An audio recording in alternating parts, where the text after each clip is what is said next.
discussing that with government.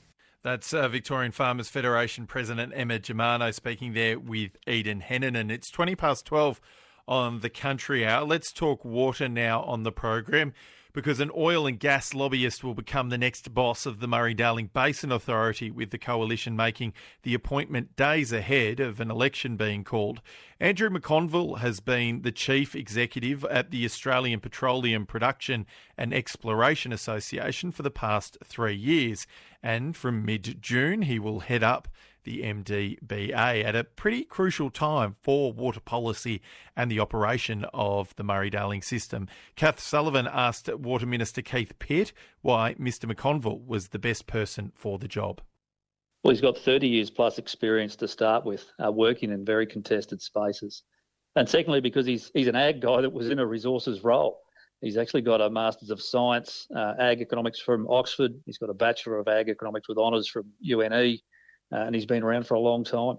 But not a lot of public sector experience.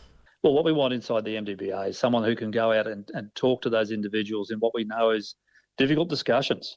We want to make sure we've got someone who can manage the 300 plus staff who are located in diverse areas around the country. And this was a recommendation that was brought to me through a fairly lengthy process, I have to say. Last week's federal budget set aside $2.6 million for a 12-month study of infrastructure in the southern Murray-Darling Basin. Now it's been announced that the former Queensland LNP politician John McVeigh will chair that audit. Here's Keith Pitt again. Well, as we're working our way through what's needed to continue to put communities at the heart of the basin plan, this is something which is continually raised with me right across the basin. Where is our next piece of water infrastructure? What needs to be upgraded? What things are coming towards the end of their normal life and need to be improved and restructured, rebuilt and extended? To do that, we've put together an independent panel. Dr. John McVeigh will chair that panel, and I'm looking forward to the outcome from this work. It'll start on the 1st of July 22. Is this about changes to the Barmah Choke? Well, they will look at part of that process, but they won't interrupt the study that's currently underway in terms of the Barmah Choke. So that technical assessment will continue. It will be part of their role to see where that's going. But it's also about looking at how we can improve, enhance existing environmental outcomes. So how do we get better productivity? We know there'll be future water demand. That's pretty obvious. How do we reduce those impacts of floods and droughts? How do we ensure we get water security? It'll be an important piece of work. That is Australia's Water Minister, Keith Pitt, speaking there to you about the appointments made to the Murray-Darling Basin Authority. And this has been an interesting topic. I made a number of calls to groups and politicians in this space who are usually quite passionate about the Murray-Darling, and no one wanted really to talk about the appointment, many wanting to sort of wait and see what happens either in the election or with the appointment when Mr McConville finally takes up that role, or Mr McVeigh starts working in his. Scott Hamilton is the author of Sold Down the River, How Robber Barons and Wall Street Traders Cornered Australia's Water Market, and he can join you now. He's available to speak on this. Welcome to the program. Hiya, Warwick. How are you? I'm good. What do you make of the head of the oil and gas lobby taking over the Murray-Darling Basin Authority? Yeah, well, look, there's a few things, Warwick. First of all, I'd say that there's a bit of a pattern that's going on right now. We've got a pattern of what looks like the federal government stacking the deck with their late people that are making these appointments, whether it be the Murray-Darling Basin, whether it be the Administrative Appeals Tribunal, and there's a stack of other very important positions that are best being made in the last minutes coming up to an election. And the thing about the Murray-Darling Basin, though, Warwick, as you know, and all the farmers and the communities know, it is our most important natural asset. And it is a dog's breakfast when it comes to governance. What we absolutely need is and as Mick Kelty said back in 2020 on your radio show, there's no single point of truth. And that's what's desperately needed. And this is not going to help bring that not only that independent oversight, but the perception of independence. What do you mean by the perception of independence? Yeah, so clearly there's major conflicts in terms of we've got a diminishing resource, which we know is diminishing because of climate change, and more people want to use it. And there's clear conflicts between farmers, and mining projects, oil and gas, etc. And everyone knows that. And so clearly we don't want to have, I think personally, a lobbyist or a person that's been really hitching their wagon to one side of that debate for a long while. What is needed is the independent sort of oversight. And the sort of oversight that I'm talking about is actually the Mick Keoghs of the likes. It's the Deputy Commissioner of the ACCC that did the recent work on the water markets.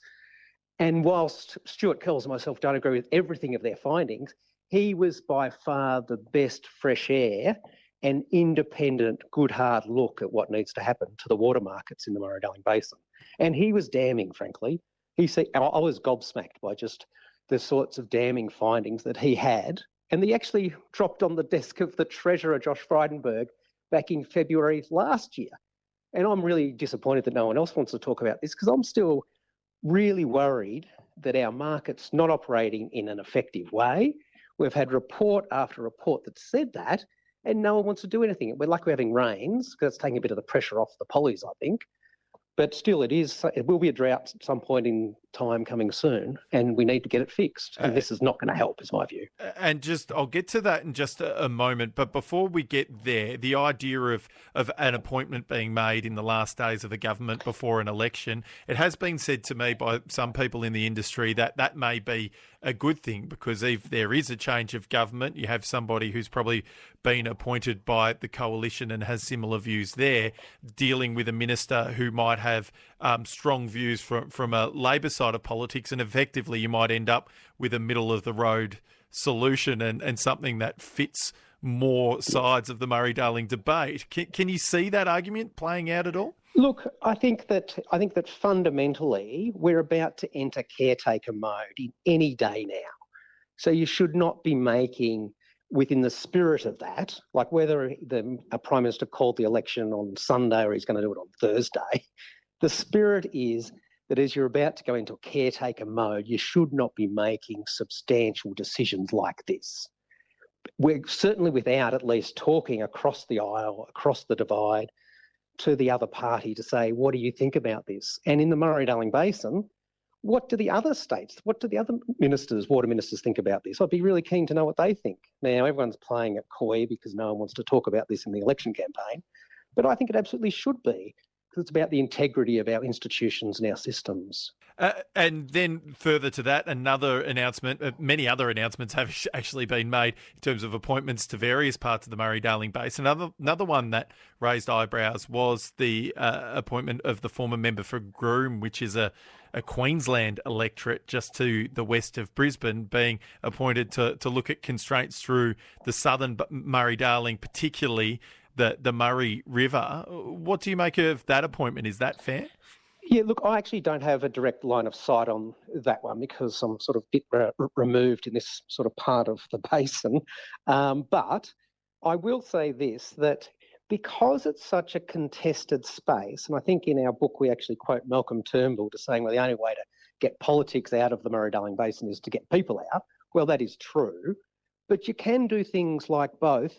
Mick Kelty in 2020 said, and Mick Keogh last year said, that we need to have a single point of truth, a single point of governance across the basin so that we can at least get some line of sight and some consistency. Will you get that under the new leadership? Well, interestingly, back in 2020, and I'll actually go back and play the Country Hour, which I think it was Kat Sullivan again, actually, but saying that Keith Pitt accepted all those recommendations from the Kelty report. This is in 2020, not the Keogh report, which I'm also talking about. So they've constantly said that, yes, there's a problem, we're going to fix it. And what have we got? Just another appointment, and another appointment that will have at least the perception of being from one sector with direct conflicts with our farmers and our irrigators and the people that put food on our tables. And they have to have confidence in the system. Otherwise, they're just going to, I think, continue to get I think as some would say, the rough end of the pineapple. And you mentioned before, water prices are cheap. We were talking about it selling for less than $8 a megalitre in areas of the Murrumbidgee at the moment, through to about $60 a megalitre in areas of Victoria at the moment too. Do you still have the same concerns you had when you wrote your book during a drought and a high water price period as you did then compared to now? Yeah, certainly we are getting some rains, which is welcome relief to the system, and we are seeing the temporary water price drop, which you've mentioned there. Some of the more permanent entitlements and things are still quite high and being they're not getting cheaper. Yes, people are certainly keeping them on the other end of the spectrum. Our fundamental part of our thesis was, because it's not a level playing field, because the farmers and the irrigators can't compete with people that have got no connection to the water, no connection to the land, no connection to the basin, using the fastest computers, the best amount of knowledge, and having that unfair advantage. So there's a fundamental market failure, which means that the person sitting in Wall Street or in Pitt Street or in Collins Street can push the farmers and the irrigators to their maximum willingness to pay every single time. And that results in hundreds of millions of dollars flowing out of the basin. Now, your point is, but it's raining and now it's okay. Well, not really, because they can still do that whether it's high or whether it's low prices. And it's about setting what the expectations are in the system. And basically they can continue to assert what we argue is market power and manipulation, the same things that actually Mick Keogh talked about in his 700-page report, whether it's low prices or high prices. That all being said, the real crunch comes when the next drought hits. And every farmer, every community is still really angry out there, in my view, about the state of the Murray-Darling Basin governance and system.